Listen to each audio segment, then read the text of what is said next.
Namaskar. Today we shall be continuing with module 4, and here we shall be doing the session 2 in module 4. If you recall, the contents of module 4 were in terms of decision making, consumer decision making, levels of consumer decision making, buying roles, consumer decision making process, and implications for a marketer. Yesterday we have completed the first 4 components of this particular module, which was in terms of decision making, consumer decision making, levels of consumer decision making, and buying roles.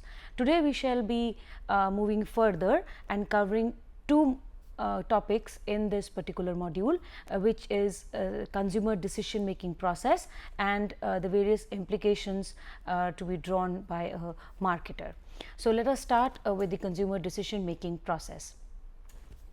Yesterday in the previous session we have spoken about what a decision is. It is choosing the best amongst the various alternatives. We have also spoken about consumer decision making in terms of the process which a consumer undergoes when he decides to select the best out of the various alternative products and or brands available. We discussed that while he follows a process wherein he gathers information, evaluates information, and then selects one particular alternative, this process may not be very complex all the time, it may not be very long all the time, and the amount of physical effort as well as cognitive effort taken by a consumer to complete the decision making process will vary from product category and situation to situation. So, we discussed this in terms of the 3 levels of consumer decision making: the extensive problem solving, the limited problem solving, and the routinized problem solving. We also discussed the various buying roles which are played in terms of the initiator, the influencer, the decider, the buyer, and the user. Today we shall be moving further and speaking about the process which consumers undergo when they go through this the purchase mechanism or the physical act of purchase. As we said earlier, this physical act of purchase is just one part of the decision making process. There is a lot what happens within the consumer's mind, within the black box, and we shall be discussing this in terms of the 5-stage decision making process. But before we start, let us have a quick look at why marketers should be interested in consumer purchase behaviors. This is because in order to understand them, to predict their behavior, to control them, also to design a mix or a marketing mix which will be kind of best for a customer. It's essential that he understands this consumer decision making process. The consumer decision making process is basically a choice, as we discussed earlier, with that address problematic issues like what to buy, where to buy, when to buy, how much to buy, and basically his decisions involve a mix of cognition, affect, and behavior which is related to the marketing mix. So, the primary questions which a consumer needs to, which consumer faces and marketers need to draw upon learnings are with respect to what does a consumer buy, why does he buy, when does he buy, how often does he buy, how much does he buy. So, let us go into details with the entire process. Now, we will discuss the consumer decision making process in terms of 5 stages. We will start with need recognition or problem recognition. Then we will move to pre-purchase information search, evaluation of alternatives, purchase decision, and post-purchase outcome and post-purchase reaction. So, we will be studying this entire decision making process in 5 stages to begin with need recognition, information search, evaluation of alternatives, purchase decision, and post-purchase reactions and outcomes. Let us start with the first stage. Okay, so when we talk about a problem or when we talk about a need, of course, yesterday we have discussed that we say there is a need. So, corollary of that is that there is a problem to be solved. So, when does a need arise, or when does a problem get recognized? A problem gets recognized in the following following circumstances.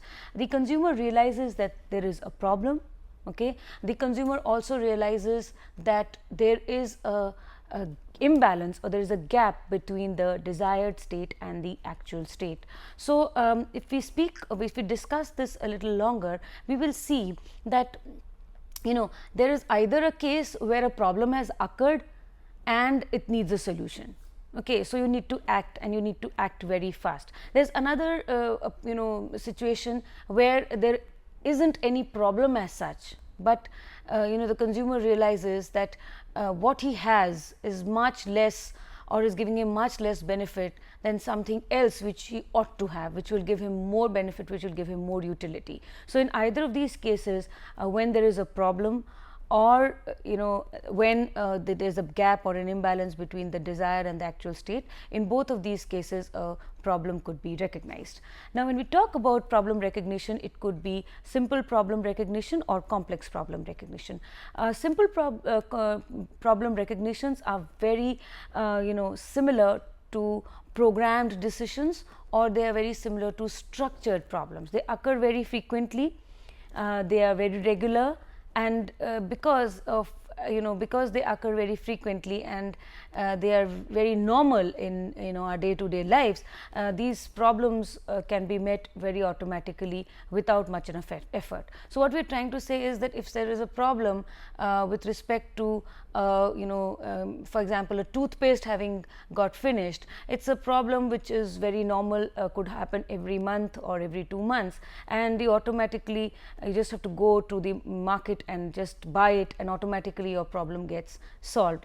So, these are problems which occur very frequently and are a matter of routine, and they can be dealt upon automatically without any level of physical effort, much level of physical effort or cognitive effort. They just require a physical activity. The consumer just has to go to the shopkeeper and purchase the kind of a product or the kind of the brand that he wants. There is another kind of need recognition, which is the complex need recognition, and when we talk about complex need recognition, they are very similar to unstructured problems or non-programmed decisions.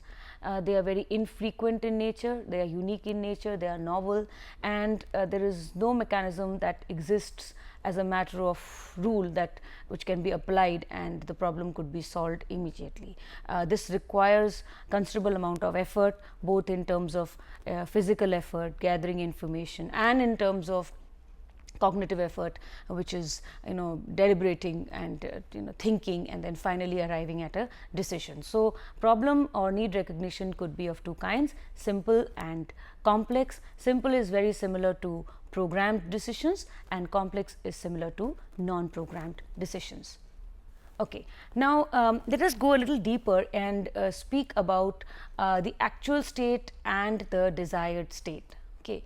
We just said that a problem arises when when a person realizes that the product is the stock at home is finished, or the product is not working, and in actual case a problem has actually happened. Okay. So, it is in terms of a problem has been recognized which needs to be rectified.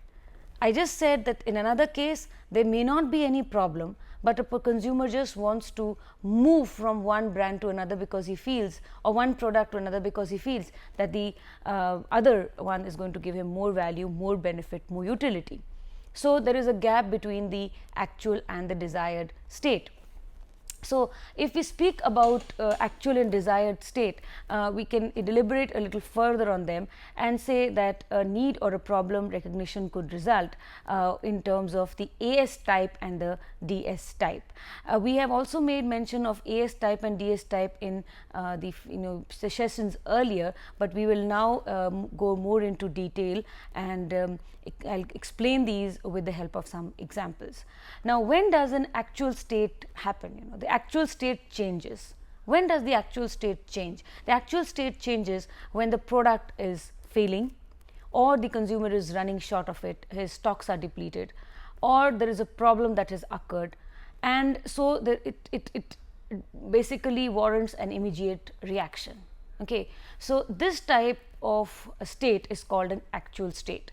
Now, consumers who react in such situations are called AS types. Okay. So, you have one scenario where the actual state is changing either because of depletion of stocks, or because of failing of a product, or because there is another problem, there is a scarcity, and so you need to immediately act and go in for a purchase to solve that particular problem. Consumers who react in such states or in such situations are called the AS types.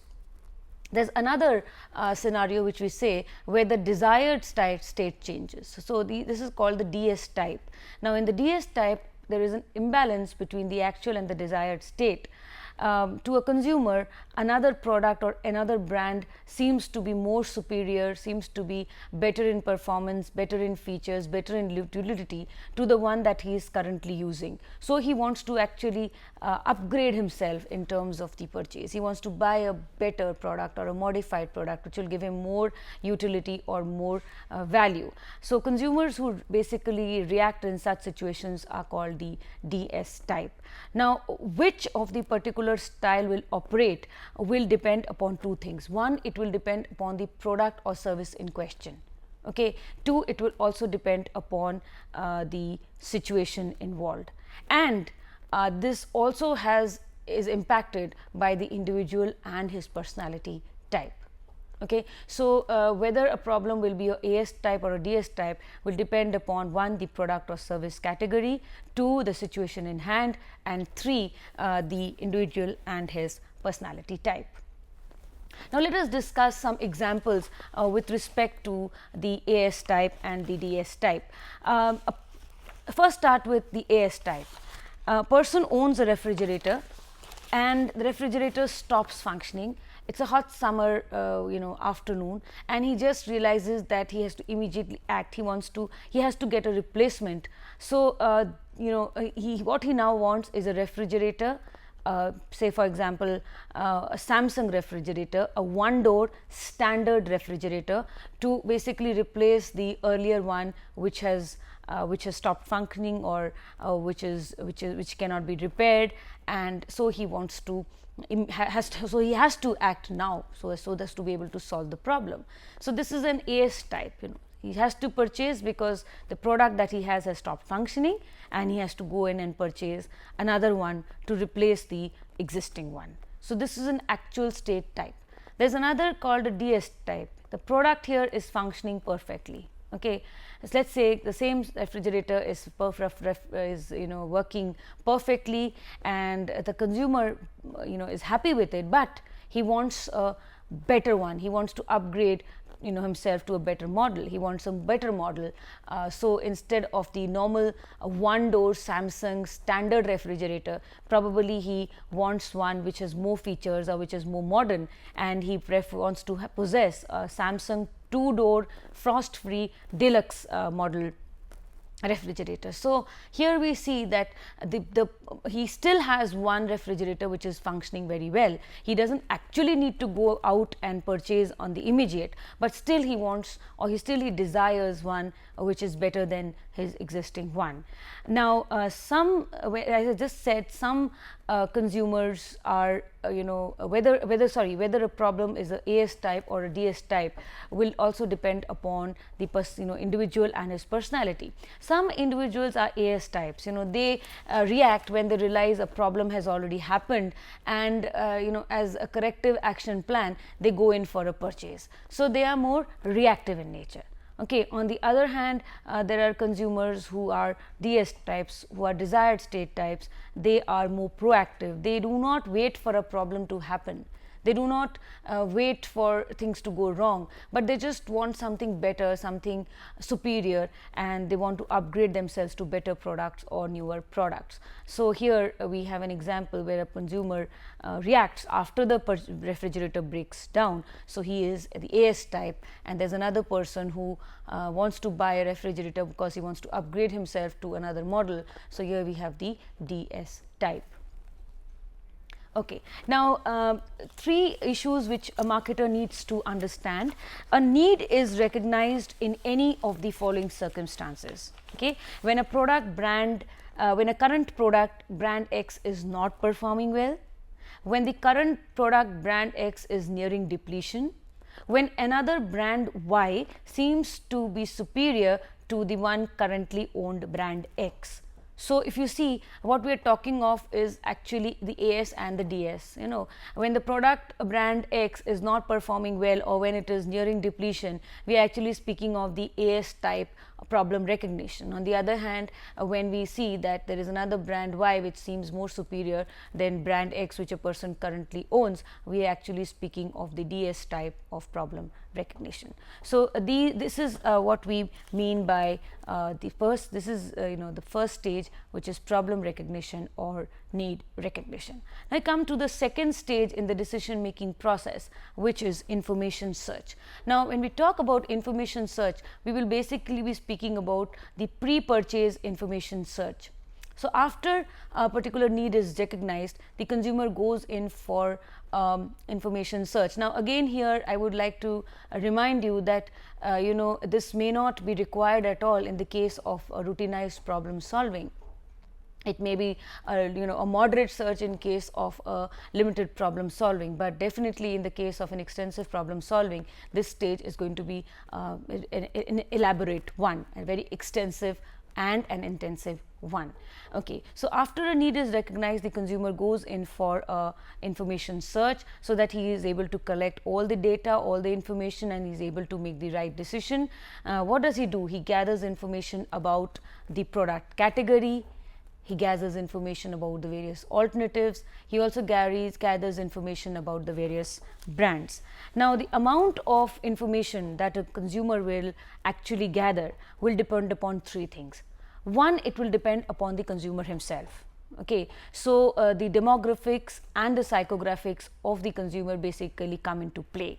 Demographics in terms of his age, gender, education, psychographics in terms of his motivation and need, his involvement, his perception, his risk taking ability, his personality type, all of these will basically have an impact upon the amount of information that he is going to gather.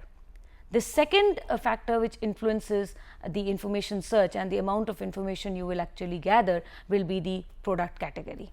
Okay. So, the level of differentiation amongst alternatives, the different alternatives available, the different prices, etc., the risk, perceived risk associated with the product category, all of this will also have an impact upon the amount of information that a person actually gathers. And finally, the amount of information that a person will gather will also depend upon the time he has in hand.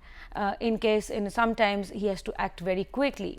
There is an urgency or an emergency. In that case, he may not be in a position to spend a lot of time gathering information, and he will have to act immediately. So, in other cases, he would have a lot of time available with him to think and ponder and take a decision. So, the time available in hand, the amount of information that is required, and the availability of the information, the three of these also are going to have an impact on the amount of information that a consumer will gather. So, the amount of information to be gathered as well as the amount of effort you will put in to gather information depends upon one, the consumer himself, his demographics and his psychographics, two, the product or service category, okay, the different alternatives, the perceived risk and the price, and three, the situation in terms of the time available, the quantity of information required, and the availability of information. So, all of these is going to have an impact upon the amount of information that a person will actually gather. Now, when we talk about the information search, this information search activity may be of various types. It could be specific, it could be ongoing, and it could be incidental. So, let us discuss the three of them with an example. In specific search activity, the consumer actively searches for information. Okay, this is very specific to the problem and or to the immediate purchase. The process starts when a particular need arises, and the consumer acts behaves very actively in his search for information. So, what we are trying to say is that this particular search activity is directly related and directly related to the need. It is spurred as the need arises, and it is very, very specific to the purchase as well, okay, as a whole. So, the consumer actively seeks information, and he goes in for an active search of information specific to the purchase decision, specific to the product category, and tries to collect information from various sources. So, basically specific, as we say, it is very specific and to the problem itself, and consumers actively search information. So, let us discuss this with an example. For example, a student enters college and needs a laptop so that he can work on his assignments. So, just as he has entered a new new college, a new place, and he does not possess a laptop, he wants one so that he can work on his assignments and do some good work. So, he goes in for a specific search. Why is it specific? Because it's specific to a need which needs to be satisfied immediately, and this particular activity is spurred by the need itself, and it's going to be directly linked to the act of purchase. The second type of search activity is ongoing search activity. Now, ongoing search activity is not specific to the moment or to the act of purchase, but it is a gradual process that could span over a long time. The person here, for example, the same student has been thinking of purchasing a laptop since the past 5 years, and over the past 5 or 6 years he has been gathering information about that laptop as a product category, and also of the different brands available. So, it's been an ongoing search. So, unlike a situation where he enters college and then begins to search for information about laptops, here what he has done is that just 5 or 6 years before he entered college, he has started this activity. So, probably when he was in class 8 or class 9, he started planning that he would actually be buying a laptop once he reaches college, and so over these 5-6 years he has been gathering information about the product category and about the various brands, the various models that are available. So, it's a ongoing search activity. A search activity could also be incidental in nature. When we talk about incidental search activity, it's a byproduct of another search activity or another experience. Okay, so a consumer basically absorbs some kind of an information from his day-to-day experiences or from his routine activities. Let's say the same student went to a mall. He went with his mother to buy a microwave oven, and there in the store he attended to a demonstration of a new laptop that was being introduced into the market. So, he got interested in the product category and in the in the demo, and he is tried to learn something about the product as well as about the brand. So, he has absorbed information as a byproduct of another shopping activity, which was the purchase of a microwave oven. So, this is what we call as a incidental search activity. So, information search activity could be specific, it could be ongoing, and it could be incidental. Now, let us come to the information sources. When we talk about information sources, there are two types: internal sources and external sources. So, let us speak about the two of them a little bit in detail. When we talk about internal sources, we are actually speaking about our own memory. Over time, over years, over months, we gain a lot of information from others. There is word of mouth from other consumers.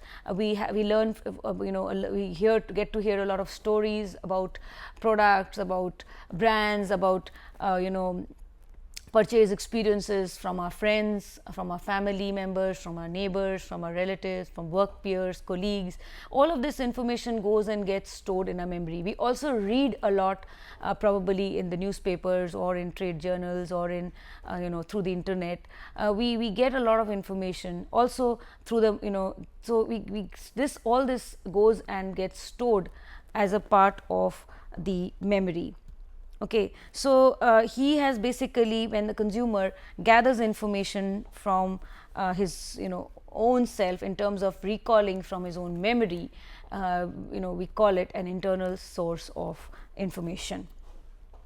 So, internal source of information basically are recalled from memory. It includes the consumer and his self. It comprises information that is gathered on and stored. It also includes experiences which could have been direct on his own self experiences and direct, or which could be indirect in the form of experiences of others. Now, internal sources seem sufficient when the purchase is a routine purchase and when the product is of a low involvement category. Okay. On the other hand, in cases where we feel that the product is a high involving, or there's some perceived level of risk is high, or when we move towards the situation of LPS or EPS, there we also rely a lot on external sources of information. So, what are external sources of information? When we talk about external source of information, we mean information that we've gathered from the environment. External sources of information include interpersonal communication with family, friends, work peers, opinion leaders, etc. Marketing communication in terms of advertisements, salespeople, company websites, magazines, and other sources which could be trade magazines, reports, consumer awareness programs, internet, editorials, etc. So, external sources are generally resorted when the past knowledge or experience about a product category or about brands is insufficient, the product is a high involvement product, and so the risk of making a wrong decision is very, very high. Now, there is a difference here, a very slight difference in terms of internal and external sources when we speak about the social influence. Okay, now let us speak a little bit about information sources. The information sources could be of two types: internal sources and external sources. When we talk about internal sources, we are basically referring to our memory. This will include the consumer and his self. It will basically involve a process where a consumer recalls information from his memory, and this information is something which he has gathered, which he has stored either through his experiences and interactions with others, or through his experiences which could be direct or indirect. Direct meaning his own experiences, indirect meaning experiences of others. Now, internal sources seem sufficient when the product is a routine purchase or when the level of involvement is low. However, they may not always be sufficient, and in cases where the situation is a LPS or an EPS, or in situations where the product is a high involving product, a level of risk is high, or the consumer has no experience with the product category, he or his experience is with the product category or with the brand has been very insufficient. In those cases, the consumer resorts to external sources of information. Now, when we talk about external sources of information, they could be a few sources which we actually rely on, and here what happens is that the consumer basically seeks an information from the external environment. Talking about the external environment, it would include interpersonal communication with family, friends, work colleagues, peers, opinion leaders, etc. It could also be in the form of marketing communication through advertisements, salespeople, dealers, company websites, magazines, and external sources would also include other sources like editorials, trade magazines, reports, consumer awareness programs on television, internet, etc. So, a consumer could rely on both internal and external sources of information. Internal sources of information include the mechanism where he basically recalls information from his memory, or he tries and retrieves information from his memory. This information is something which he have gathered on his own and may be a part of his day-to-day experiences or others' experiences. On the other hand, external source of information include marketing sources, interpersonal sources, and other sources. Now, let us come now to the third stage, which is evaluation of alternatives. Okay. Now, once the consumer has gathered information about the various alternatives, he tries to compare the different alternatives on certain criteria. Now, this stage, which is the evaluation of alternatives, basically involves three issues. One, generation of choice alternatives. Okay. So, we are going to speak about the evoked set and the consideration set. Second is identification of evaluative criteria. Okay. What are going to be the attributes or benefits or features which are going to be used as standards for comparison. And three, the application of decision rules to make a final choice amongst alternatives. So, when we speak about decision rules, they could be in the form of compensatory and non-compensatory rules. Now, again I would like to emphasize here that in case of the RPS, there is going to be no evaluation of alternative at all, but in the case of LPS, this is something which will happen, and in the case of EPS, it is definitely going to be an important stage in the decision making process. Okay. So, let us first start with the choice set and speak about the evoked set and the consideration set. Okay. Now, the total number of brands that could exist in the market basically comprise the total set. Okay. At a particular point of time, the consumer may not be aware of all, or may not be able to recall all of these brands. Okay. Now, the total brands, the number of brands which form a part of his awareness, that is, which he can recall easily, form a part of his the awareness set.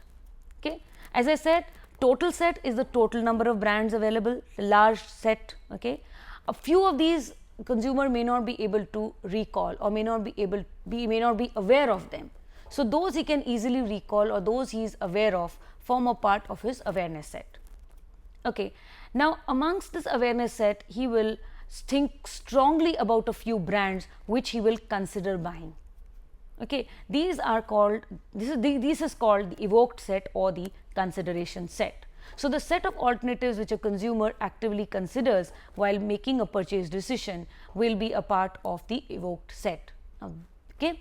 Now, these brands will be such that number one, they exist in his memory.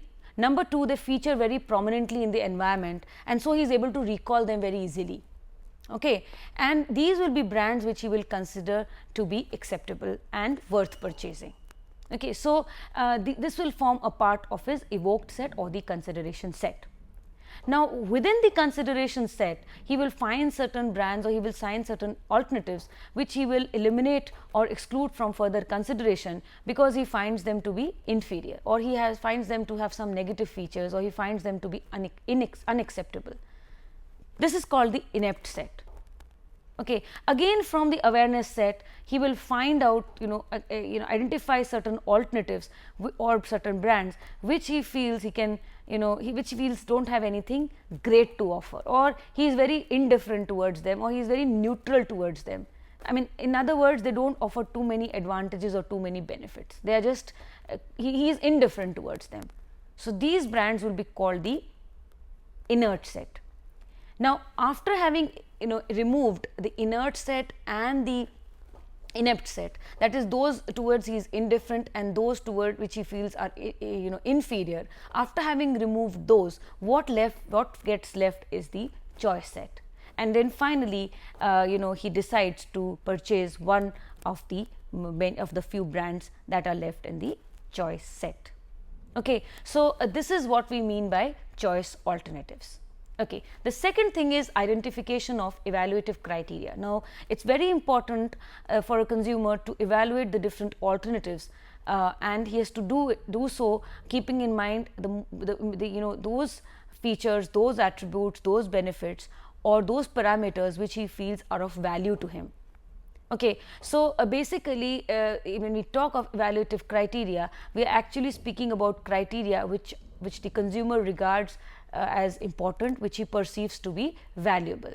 Okay, it is on the basis of these standards, it is on the basis of these parameters or these criteria that he will evaluate the different brands and make a final choice. So when we talk of evaluative criteria, these are standards which a consumer uses to discriminate or differentiate amongst different brands. Okay. Now, the various alternatives may be either evaluated on objective features or or subjective features. Objective features include the functional or the utilitarian aspects in terms of features, attributes, benefits, anything which relates to the performance of the product. On the other hand, subjective features relate to the more of the emotional or the hedonic aspects in terms of emotions, prestige, etc. Okay. So, the major evaluative criteria could be economic or behavioral or social. So, economic are in terms of the price, the value. Okay. Behavioral is in terms of need, motivation, personality, lifestyle, and social are in form of group influences or environmental influences. So, as we said that the evaluative criteria primarily could be either in the form of functional aspects or can be in the form of emotional, hedonic or social aspects. Now, this brings us to the third issue, which is decision rules. Okay. Now, the basic here the consumer applies certain decision rules to make a final choice amongst the varying alternatives. Now, because the evaluation of alternatives is a complex task, is a cumbersome task, it includes evaluating many alternatives on various criteria, the process could become very cumbersome for a consumer. So, he basically applies subconsciously and of course consciously he applies certain decision rules to help him simplify the decision process. The various criteria are structured and integrated to simplify the process, and this is done through what we call as decision rules. Now, decision rules are of two types: compensatory rules and non-compensatory rules. Let us dwell upon these a little further. As the name or as the term suggests, compensatory rules are rules where a lower rating on an attribute can be offset by a higher rating on the other. Say for example, the process starts like this: the evaluative criteria are listed as attributes. These attributes are scored and rated, and the process is done for the various brands. A lower rating on an attribute may be offset by a higher rating on another attribute. Okay. So, that means a higher rating on one attribute can basically compensate a lower rating on the other. Based on the final scores, the brands are ranked, and the particular brand which scores the highest is regarded the best and will be chosen. The consumer will select that particular brand which scores the highest and amongst the various alternatives that have been evaluated. Now, compensatory rules can basically assume two forms: a simple and a weighted. In the simple summated format, the attributes are rated for each brand on a scale of 1 to 10 and the scores are totaled. On the other hand, in the case of weighted, the attributes are first given weights based on the level of importance or the level of value they have in the minds of the consumer. Thereafter, attributes are rated on a scale of 1 to 10, and finally, they are scored after multiplication with the weights. So, weighted scores are then totaled. Based on the final scores, the brands are ranked, the one with the highest score being the best. So, in the case of compensatory rules, what we speak of is that we first identify the criteria, we list them down, we evaluate each of the brands on a scale of 1 to 10 on all of these criteria, okay, and it could so happen and we basically come up with a total. Now, a lower score on an attribute for a particular brand may be offset by a higher score on another attribute for the same brand. So, a lower rating compensates a higher rating compensates for a lower score. Okay.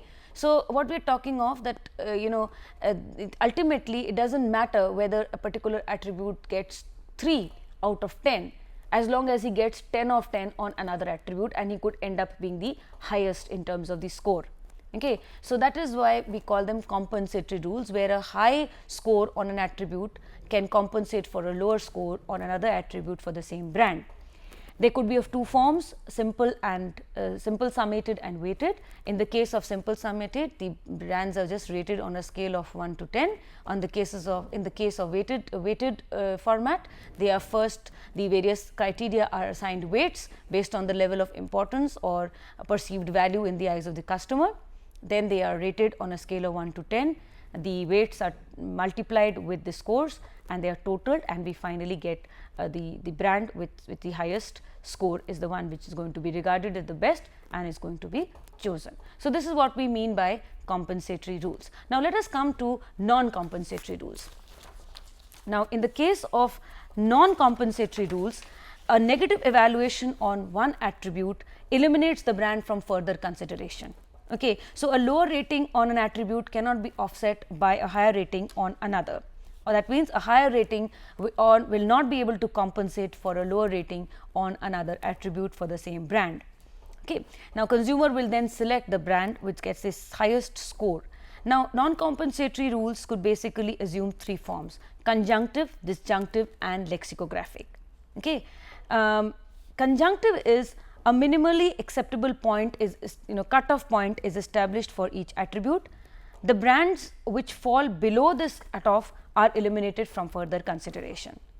The disjunctive rule is a mirror image of the first, where a cutoff is established for each attribute and the brands that actually fall above the cutoff are selected and for further consideration. And in the case of lexicographic rule, the various attributes are first ranked in order of importance. The brands are evaluated on the attribute that is considered to be most important, and if a particular brand scores high, then others on this particular attribute, it is selected. Okay. So, basically when we speak about non-compensatory rules, here they are totally opposite to compensatory rules. A negative or a lower rating on one of the attributes is not offset by a positive rating or a higher rating on another attribute. So, in other words, a higher score on an attribute does not compensate for a lower attribute, so a lower score on another attribute for the same brand. In the as far as the formats are concerned, they could be conjunctive, disjunctive and lexicographic. In conjunctive, a minimum cutoff point is established. Brands falling below the cutoff are eliminated. In the disjunctive, it is a mirror image where a cutoff is again established and those brands falling above the cutoff are selected. And in the case of lexicographic, the brands are the most important, the brands, the first are the criteria are identified and they are they are arranged in the level of importance, and the brand is evaluated on the attribute which is considered to be the most important. All the brands are evaluated on this attribute, and if a brand scores considerably high on this attribute, it is selected. So, if we study this in terms of an example, this is what we basically get. Okay. So, here we have a decision rule which is a compensatory rule, and let us take an example of a laptop. So, the consumer will choose a laptop which he judges as the best when he balances the good and bad ratings with each other. Okay. But in the case of a non-compensatory rule or let us say conjunctive rule, the consumer chooses the laptop that has no bad features.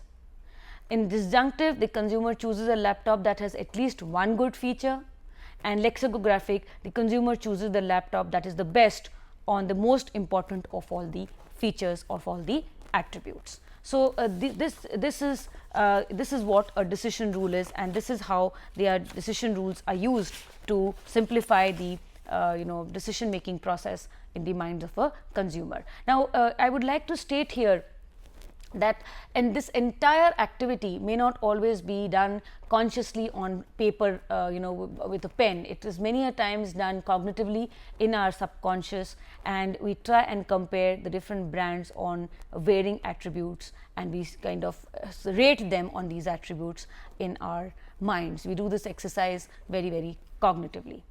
Now let us come to the fourth stage, which is purchase decision. So after the consumer has evaluated the different brands, he selects a particular brand. He may have to make decisions with respect to where should I buy from, whom should I buy from, when should I buy.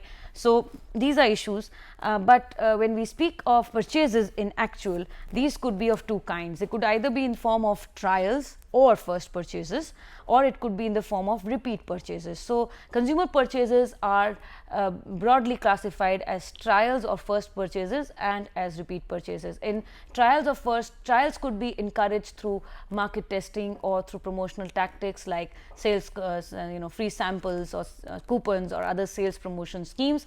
Repeat purchase is in terms of the consumer buying a product or a brand again because he is satisfied with the previous purchase. So it is these repeat purchases which actually lead to brand loyalty.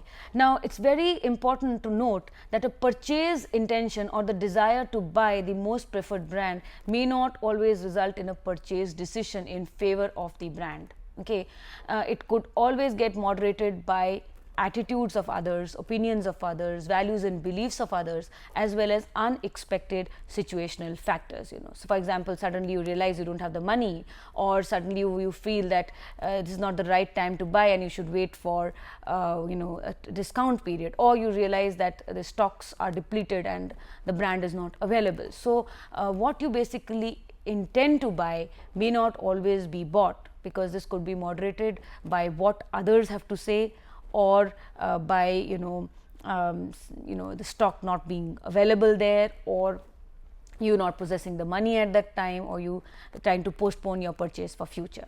Okay, so now along with the purchase comes something else which we have mentioned yesterday in the previous session very briefly, which was in terms of cognitive dissonance. Okay, so when we talk about cognitive dissonance, the next stage in the purchase decision process is post purchase outcome and reaction. So once a consumer has actually bought the product, there could be two stages which happen. One is post purchase cognitive dissonance and the other is product usage and reaction. Let us first speak about post purchase cognitive dissonance. I have already made mention of cognitive dissonance in the previous session, and I have defined it as a feeling of tension and anxiety which a person experiences immediately after the purchase of the product. Okay, the consumer begins to have this feeling of tension, of anxiety, and he begins to question himself, has he made the right choice, has he made the right decision. So the kind of questions that consumer ask themselves is, have I made the right choice, have I purchased the right brand, have I got my value for money. Now when we talk about this kind of a dissonance, it only occurs in certain conditions. One, the decision process and the purchase relates to a very high involvement product category. Okay, the product is expensive, it is irregularly purchased, very infrequently purchased, the action is irrevocable, he cannot go and return the product.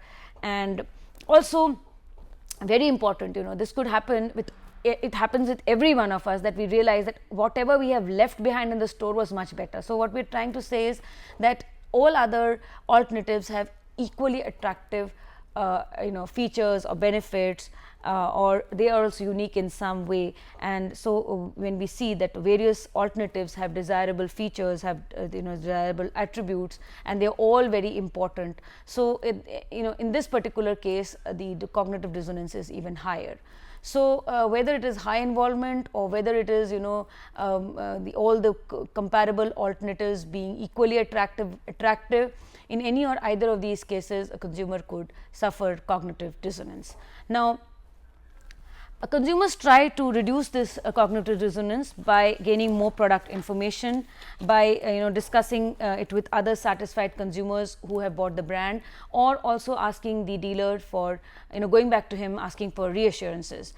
Sometimes they rationalize their choice. They refer to data, either printed data or audiovisual data, which basically supports their decision that they have chosen the right brand.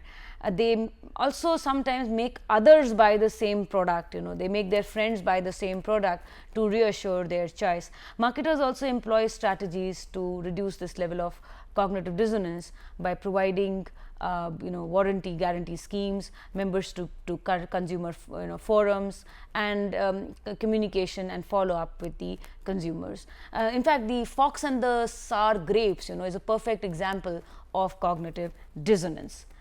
The stage 2 is with respect to product usage and reaction. After the purchase, the consumer tries to compare the performance of the product vis-a-vis his expectations.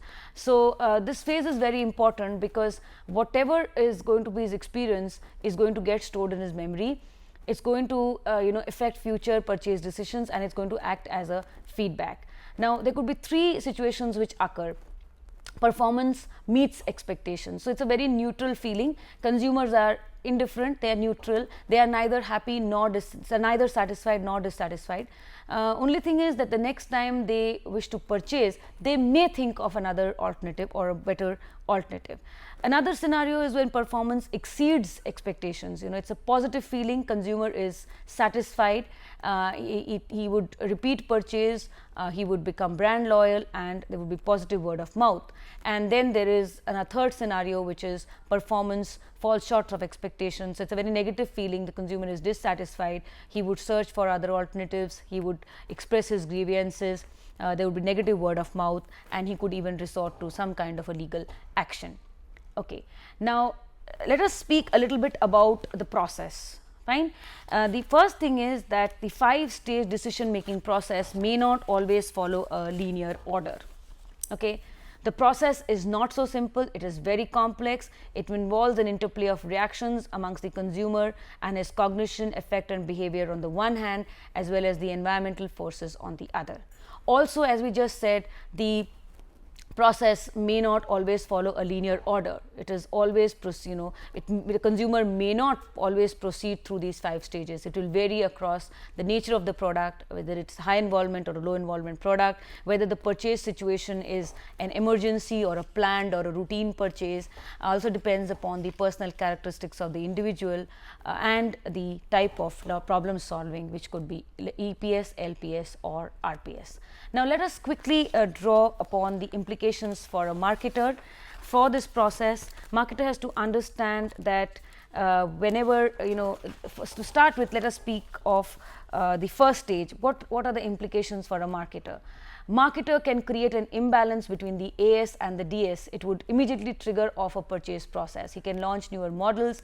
Here, marketing communication can have a big role to play. Marketers can trigger off the need process, the need recognition. Marketers could focus on functional aspects of the product, on subjective and emotional aspects or benefits that a product could offer, and he could basically activate a need recognition or a problem recognition through communication, either through advertisements or point of purchase stimuli, or through reference groups or through opinion leaders. With respect to pre-purchase information search, marketers can identify sources of information that consumers generally access and use these sources to present their product and information about their product and service offerings in a favorable manner. They can identify the functional or the hedonic utility and use appeals accordingly. And marketers should be able to provide the right kind of information at the right place at the right time. He should also make sure that his product or his brand falls very well as a part of the awareness set and as a part of the evoked and the consideration set. For high involvement products, marketers must assure that the information is available. For low involvement products, they must basically use emotional appeals or point of purchase stimuli to immediately trigger off the need recognition or problem recognition. As far as evaluation of alternatives are concerned, marketers should be very careful that their products are positioned well, promoted well, readily available. They feature prominently in the evoked and the consideration set. They highlight those attributes and features which are regarded as most important to the consumer. They should inform the consumers about the various attributes or the various criteria to use for evaluation, and while doing so, he must, as an intelligent marketer, he must focus on attributes and features where he is strong. Coming to the fourth stage, which is purchase decision, it's very important that the marketer stocks his product at the right place at the right time, so that the consumer has easy access to the product. Else he would have to change his decision at the last moment. Marketers should, for trial and first time purchases, marketers should encourage trials. For repeat purchases, they should make sure that they satisfy the customer the first time, so that they come to him next time and it's a repeat purchase and brand loyalty could develop. They should also make sure that their brand is a part of the awareness and the consideration set. In terms of post-purchase outcome and reactions, a marketer should communicate with the customer about the attributes and benefits that he has to offer in comparison to others. So he could in this way reduce a consumer dissonance. He should follow up with the customer and address queries and concerns. They should provide assurances with respect to warranties, guarantees, exchange policies, and company websites with blogs, frequently asked questions, customer care information, toll-free numbers could also prove very useful for a consumer. Now, this brings us to the end of this particular session and the end of module 4. Let us come to references. Kotler and Keller, Marketing Management, Loudon, Della Bitta, Consumer Behavior, Tata McGraw-Hill, Peter and Olson, Consumer Behavior and Marketing Strategy, Schiffman and Kanu, Consumer Behavior, Prentice Hall, and Wells and Prensky, Consumer Behavior, John Wiley. What could be frequently asked questions? Compare and contrast the different decision rules, where we will speak of compensatory and non-compensatory rules, write a short note on internal and external source of information, and third question, what is dissonance? How can a consumer marketer help reduce cognitive dissonance? A quick quiz, true and false. The set of alternatives that a consumer actively considers while making a purchase decision is called the choice set. Okay, this is not the choice set, this is false. This is going to be the consideration set. Under conjunctive rules, a minimally acceptable point is established for each attribute. The brands are evaluated, and the brands that fall below the minimal acceptable limit is rejected. This is true. When a consumer decides to buy a new laptop because he wants an upgraded model, it is a DS, AS, AS and DS, or a routine type of problem solving. The answer is DS, A, desired state. Second, a feeling of tension and anxiety that a consumer experiences after the purchase of a product is called disequilibrium, imbalance, cognitive dissonance, none of the above. So, this is going to be C, cognitive dissonance.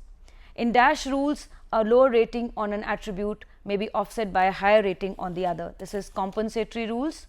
Those alternatives from the evoked set that the consumer excludes from further consideration as he perceives them to be inferior and unacceptable form the dash set, they form the inept set, and the dash type of search activity is a byproduct of another search activity. The incidental type of search activity is a byproduct of another activity. So, short questions, name the two broad categories of decision rules. This will be compensatory and non-compensatory. What are the various stages of consumer decision making process? So, you mentioned the 5 stages, 2 external sources of information, and how does a consumer try to reduce cognitive dissonance. So, you have the answers here. Okay.